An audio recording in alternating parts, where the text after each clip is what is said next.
Hello everyone, welcome to my channel. రీసెంట్గా మన తెలంగాణలో TG LAWCET and PG LAWCET 2025కి సంబంధించినటువంటి నోటిఫికేషన్ అనేది రావడం జరిగింది. సో ఈ నోటిఫికేషన్లో ఉన్నటువంటి కంప్లీట్ డీటెయిల్స్ అనేది ఈ వీడియోలో వివరించడం జరిగింది. అండ్ ప్రీవియస్ ఇయర్స్తో కంపేర్ చేస్తే ఈ ఇయర్లో కొన్ని రూల్స్ అండ్ రెగ్యులేషన్స్ అనేది వచ్చాయి. చాలా స్ట్రిక్ట్గా కండక్ట్ చేయడం జరుగుతుంది అడ్మిషన్ ప్రాసెస్లో. సో కొన్ని conditions and rules and regulations అనేది ఇవ్వడం జరిగింది. సో ఈ వీడియోలో ఆ రూల్స్ అండ్ రెగ్యులేషన్స్ అనేది కంప్లీట్గా వివరించే ప్రయత్నం చేస్తాను. ఉస్మానియా యూనివర్సిటీ హైదరాబాద్ నుంచి వచ్చినటువంటి డీటెయిల్ నోటిఫికేషన్ అనమాట. సో ఈ నోటిఫికేషన్లో మనకు 3YDC 5YDC అండ్ LLMకి సంబంధించినటువంటి ఎలిజిబిలిటీ క్రైటీరియాస్ అనేది ఇవ్వడం జరిగింది. సో 3YDC LLB కోర్స్లో జాయిన్ అవ్వాలంటే వారికి ఉండాల్సినటువంటి ఎలిజిబిలిటీ అంటే మినిమం డిగ్రీ అనమాట. ఎనీ 3 years కంప్లీట్ అయినటువంటి డిగ్రీ, దట్టు 10+2+3 ప్యాటర్న్లో ఉన్నటువంటి డిగ్రీ అనేది ఉండాలన్నమాట ఆర్డర్ వైజ్గా. అండ్ ఒకవేళ మార్క్స్ పర్సెంటేజ్ చూసినట్టయితే ఓసీ వాళ్ళకు వచ్చి 45% అండ్ ఓబీసీ వాళ్ళకు 42% అండ్ SC ST వాళ్ళకు 40% మార్క్స్ అనేది వచ్చి ఉండాలి డిగ్రీలో. సో ఒకవేళ డిగ్రీలో ఆర్ ఈక్వలెంట్ డిగ్రీలో 45% అండ్ 42% అండ్ 40% రాకపోయినట్లయితే వారికి ఒకవేళ వాళ్ళు పీజీ కానీ బీఈడీ కానీ చేసి ఉన్నట్టయితే ఆ పీజీ ఆర్ బీఈడీలో ఉన్నటువంటి మార్క్స్ 42 అండ్ 45 అండ్ 40% వచ్చినట్టయితే దాన్ని కూడా వాళ్ళు ఆ మార్క్స్ని కన్సిడర్ చేస్తారనమాట. ఇది ఫస్ట్ టైం వచ్చినట్టు కొత్త రూల్. సో నెక్స్ట్ ఓపెన్ డిగ్రీలో చేసిన వాళ్ళు డిగ్రీ చేయొచ్చు అని ఎంతోమందికి డౌట్ ఉంటుండే. సో ఇక్కడ క్లియర్గా మెన్షన్ చేశారు నోట్ లోపల. So degree examination by the single sitting without under going the 3 years course either through regular or private or correspondents. So ఎవరైతే సింగిల్గా అంటే 3 years డ్యూరేషన్ లేకుండా ఓన్లీ 1 year లోపల డిగ్రీ కంప్లీట్ అయిపోయి ఉంటే మాత్రం అలాంటి డిగ్రీ అనేది కన్సిడర్ చేయరు. నెక్స్ట్ అలానే so directly without having any basic qualification are not eligible for that. So క్లియర్గా మెన్షన్ చేశారు. సో కొంతమంది ఏంటంటే 10th కంప్లీట్ అయిపోయిన తర్వాత డైరెక్ట్గా ఓపెన్ డిగ్రీ అనేది చేస్తుంటారు, మధ్యలో ఇంటర్మీడియట్ అనేది ఉండదు. కాబట్టి అలాంటి వాళ్ళు కూడా ఎలిజిబుల్ కారనమాట. అంటే ఖచ్చితంగా 3 years ఐదర్ ఓపెన్ అయినా పర్లేదు, రెగ్యులర్ అయినా పర్లేదు, కానీ 3 years కంప్లీట్ అయి ఉండాలి. అండ్ మధ్యలో ఏది స్కిప్ అవ్వకుండా డైరెక్ట్గా డిగ్రీ రాసినప్పటికీ వాళ్ళకు కూడా ఎలిజిబిలిటీ అనేది ఉండదన్నమాట. సో ఇది ఇంపార్టెంట్ నోట్ కొత్తగా. అండ్ నెక్స్ట్ అలానే BA ఎక్స్టర్నల్ గ్రాడ్యుయేషన్ ఇది 3 years కంప్లీట్ చేసినప్పుడు కూడా హైకోర్టులో అనేది ఇప్పుడు కొత్తగా నడుస్తున్నటువంటి కేసు అనమాట. జడ్జిమెంట్ ఇచ్చింది క్లియర్గా. ఎవరైతే BAలో అంటే ఓపెన్ డిగ్రీ BA ఎక్స్టర్నల్గా గ్రాడ్యుయేట్స్ కంప్లీట్ చేస్తారో వారికి కూడా ఎలిజిబిలిటీ అనేది లేదు. అండ్ కొంతమంది ఈ BA ఎక్స్టర్నల్ గ్రాడ్యుయేట్స్ కంప్లీట్ చేసిన వాళ్ళు సుప్రీంకోర్టులో కేసు వేయడం జరిగింది. సో ఇప్పుడు అది ప్రొసీడింగ్లో ఉందన్నమాట. ఆ కేసు ఇంకా నడుస్తుంది. బట్ హైకోర్ట్ ఆఫ్ తెలంగాణ మాత్రం క్లియర్గా చెప్పేసింది BA ఓపెన్ డిగ్రీ చేసిన వారికి ఎలిజిబిలిటీ లేదు, ఎక్స్టర్నల్ డిగ్రీ వాళ్ళకి ఎలిజిబిలిటీ లేదని క్లియర్గా చెప్పింది. ఇది 3YDCకి సంబంధించినటువంటి ఎలిజిబిలిటీ క్రైటీరియా అనమాట. కొత్తగా వచ్చింది ఏంటంటే ఓపెన్ డిగ్రీ దట్టు BA చేసిన వాళ్ళకి ఎలిజిబిలిటీ లేదు. నెక్స్ట్ 5YDCకి సంబంధించి చూస్తే 5YDC క్యాండిడేట్స్కి వచ్చేసి ఇంటర్మీడియట్ ఉండాలన్నమాట. మినిమం ఫస్ట్ క్వాలిఫికేషన్ వచ్చేసి intermediate. So rest of the details అన్నీ ఆల్మోస్ట్ సేమ్ ఉంటాయి. సో ఓసీ వాళ్ళకి వచ్చేసి 45% and OBC 42 and SC ST వాళ్ళకి 40% ఇంటర్మీడియట్లో వచ్చి ఉండాలి.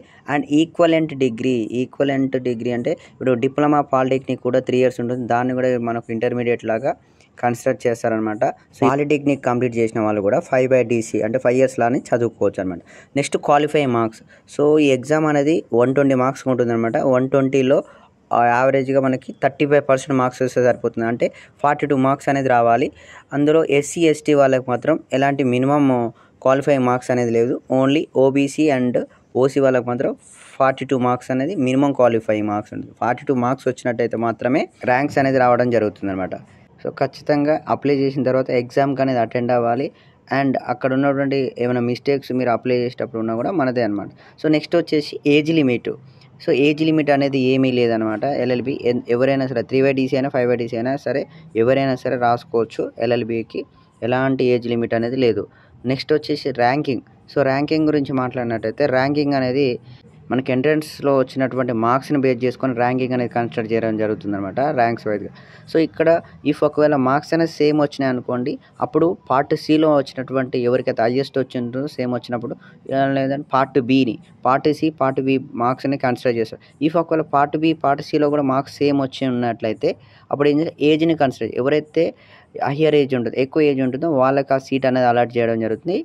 సేమ్ 3YDC అయినా 5YDC అయినా సరే సేమ్ ప్యాటర్న్ ఉంటుంది. సో ఈ రూల్ అనేది ఓన్లీ పర్టికులర్ 2025 అండ్ 2026 అడ్మిషన్ సంబంధించి మాత్రం నెక్స్ట్ టైం మళ్ళీ కొత్త రూల్ అనేది స్టార్ట్ అవుతుంది. సో మస్ట్ ఇంపార్టెంట్ రూల్ ఏంటంటే క్యాండిడేట్ ఓన్లీ ఒక్కసారి మాత్రం అప్లికేషన్ అనేది చేసుకోవాల్సింది, అప్లై చేయాలి. And more than one time అని అప్లై చేస్తే అది రిజెక్ట్ అనేది అవుతుందన్నమాట. సో నెక్స్ట్ వచ్చేసి సో పీజీ లా సెట్లో అంటే LLM కోసం అని చెప్పేసి ఉన్నటువంటి eligibility criteria. So minimum any LLB ఉంటే సరిపోతుంది. అయితే 3/DC కావచ్చు, లేదంటే అండ్ 5/DC ఏదైనా సరే ఒక డిగ్రీ ఉంటే మనం LLM అనేది చేసుకోవచ్చు. బట్ LLM కోర్స్ అనేది మాత్రం ఎగ్జామ్ టైంలో మాత్రమే రివీల్ అవుతాయి, ఏ కోర్సెస్ ఆ కాలేజీకి ఆఫర్ చేస్తుందని అడ్వాన్స్గా మనకు ఉండదన్నమాట. సో దీంట్లో వచ్చేసి మార్క్స్ మనకు చూసుకుంటే క్వాలిఫై మార్క్స్ ఇది కూడా సేమ్ 120 మార్క్స్కి ఉంటుంది. అండ్ 120లో 25% అంటే 30 మార్క్స్ వస్తే సరిపోతుంది అనమాట. సేమ్ SC ST వాళ్ళకి మాత్రం నో మినిమం మార్క్స్ అనేది ఏమి ఉండదు. అండ్ వాళ్ళకి ఎన్ని మార్క్స్ వచ్చినా ర్యాంక్ అనేది వస్తూ ఉంటుంది. బట్ OBC వాళ్ళు అండ్ BC వాళ్ళు లేదంటే OC కేటగిరీ వరకు ఖచ్చితంగా 25% అనేది మార్క్స్ అనేది రావాల్సి ఉంటుంది అనమాట. సో ఇక్కడ కూడా సేమ్ క్రైటీరియా. సో ఒకవేళ ఎక్స్ట్రా మార్క్స్ అనేది సేమ్ మార్క్స్ వచ్చినప్పుడు పార్టీ Bని పార్టీ Aని ఇలా కన్సిడర్ చేస్తుంటారు. అండ్ ఇక్కడ కూడా ఏజ్ అనేది కన్సిడర్ చేస్తారు. అలానే సీట్ అనేది అలాట్ అవుతుంది. ఇది కూడా same only 2025 and 2026 admission process మాత్రమే. సో నెక్స్ట్ ఇయర్కి కొత్త రూల్ అనేది రావడం జరుగుతుంది. ఇఫ్ ఇది 5/DC అయినా 3/DC అయినా అండ్ పీజీ లా సెట్ అయినా సరే ఇఫ్ సేమ్ మార్క్స్ వచ్చినప్పుడు ఒకటే క్రైటీరియా ఉంది ఈ ఇయర్కి అయితే. సో ఇక్కడ వచ్చేసి ఎలిజిబిలిటీ మళ్ళీ ఒకసారి ఇచ్చారనమాట. టీజీ లా సెట్ 3/DC అయితే మాత్రం ఎనీ గ్రాడ్యుయేట్ డిగ్రీ ఉండాలి, దట్ టు 10+2+3 ప్యాటర్న్లో ఉండాలి. OC అండ్ BC వారికి 45% మార్క్స్ వచ్చిండాలి డిగ్రీలో, OBC వారికి 42%, SC ST వాళ్ళకి 40%. అలాగే టీజీ లా సెట్ 2025కి సంబంధించి 5/DC వారి కోసం 10+2 అంటే intermediate or equivalent degree diploma ఉండొచ్చు, సేమ్ ఉంటుంది. OBC వారికి అండ్ 42%, OC వారికి 45% and SC ST 40%. And next PG law set సంబంధించినటువంటి ఎనీ LLB డిగ్రీ ఉంటే సరిపోతుంది. అయితే 3/DC ఉండొచ్చు, 5/DC ఉండొచ్చు. అండ్ OBC వారు ఎవరైతే ఉన్నారో ఖచ్చితంగా OBC సర్టిఫికేట్ అనేది మాత్రం మ్యాండేటరీగా సబ్మిట్ చేయాలి. సో నెక్స్ట్ వచ్చేసి అప్లికేషన్ ఫీ విషయానికి వచ్చేసరికి టీజీ లా సెట్ 2025లో ఇఫ్ ఇది 3/DC అయినా 5/DC అయినా 900 రూపీస్ పే చేయాలి. అండ్ SC ST వాళ్ళు మాత్రం అండ్ PhD క్యాండిడేట్ వాళ్ళు ఎవరైతే ఉంటారో 600 రూపీస్ ఉంది. అండ్ పీజీ లా సెట్ కోసం 1100 రూపీస్ అనేది ఉంది. అండ్ SC ST వాళ్ళు PhD క్యాండిడేట్స్ కోసం 900 రూపీస్ అనేది పే చేయాల్సి ఉంటుంది అనమాట. ఇది without late fee. April 15th లోపు మనం పే చేయాలన్నమాట.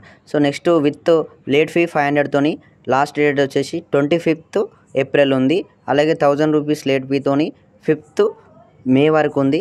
అండ్ నెక్స్ట్ విత్ 2000 లేట్ ఫీతోని 15th May ఇచ్చారు ఛాన్స్. అలాగే 4000 లేట్ ఫీతోని 25th May వరకు ఉంటుందన్నమాట. సో ఇలా మనం లేట్ ఫీతో కూడా పే చేసుకోవచ్చు. నెక్స్ట్ ఎగ్జామ్ టైమింగ్ డేట్స్ వచ్చేసి మనకు 5/DCకి 3/DCకి అండ్ LLMకి ఒకే డేట్ ఇచ్చారు. June 6th రోజు మాత్రం ఎగ్జామ్ ఉంది, ఫ్రైడే రోజు. అండ్ మార్నింగ్ సెషన్లో ఉంటుంది అండ్ ఆఫ్టర్నూన్ సెషన్లో ఉంటుంది. అండ్ 9:30 to 11 1.5 hour అనేది ఎగ్జామ్ కోసం టైం అనేది ఇవ్వడింది. అయితే 3/DC or 5/DC question paper వచ్చేసి ఇంగ్లీష్ అండ్ తెలుగు మీడియం ఉంటుంది. And English and Urdu medium ఉంటుంది. అండ్ ఎవరైతే పీజీ లా సెట్ రాస్తారో వాళ్ళకి ఓన్లీ ఇంగ్లీష్ మీడియం మాత్రమే ఉంటుందన్నమాట. సో మనకు రీజనల్ టెస్ట్ సెంటర్స్ వచ్చేసి ఎంటైర్ మన తెలంగాణలో ఓన్లీ 17 మాత్రమే ఇవ్వడం జరిగింది ఆన్లైన్ సెంటర్. ఇవి ఆన్లైన్లో బేస్డ్ కాబట్టి ఎగ్జామ్ అనేది ఆన్లైన్ బేస్డ్ ఉంటుంది. సో మనం సెంటర్ చూస్తే హైదరాబాద్లో 4 సెంటర్లు ఉన్నాయి. అండ్ నల్గొండ, కోదాడ, ఖమ్మం, కరీంనగర్, సిద్దిపేట్, సత్తుపల్లి, వరంగల్, నిజామాబాద్, ఆదిలాబాద్, నర్సాపేట్ అండ్ మహబూబ్ నగర్, సంగారెడ్డి, భద్రాద్రి కొత్తగూడెం ఇలా ఆల్మోస్ట్ తెలంగాణలో అన్ని డిస్టిక్లో ఇవ్వడం జరిగింది. సో నియర్ బై మీకు ఉన్నటువంటి సెంటర్ని చూజ్ చేసుకొని ఇఫ్ ఎక్కువగా మీకు ఏమైనా ఇంకా డౌట్స్ ఉన్నట్లయితే వెబ్సైట్ని విజిట్ చేయండి, లేదంటే మెయిల్ చేయండి. ఇక్కడ కొన్ని మొబైల్ నెంబర్ అనేది ప్రొవైడ్ చేయడం జరిగింది. ఈ మొబైల్ నెంబర్ ద్వారా మీరు కాంటాక్ట్ అయితే వాళ్ళు మీకు కంప్లీట్ డీటెయిల్స్ అనేది ఇవ్వడం జరుగుతుంది. ఇదండి ఈ వీడియో. మరొక మంచి వీడియోతో మేము ముందుకు వస్తాను. సో ఎవరైతే నా ఛానల్ సబ్స్క్రైబ్ చేసుకోలేదో please subscribe to my channel. Don't forget to share your friend. Thank you so much.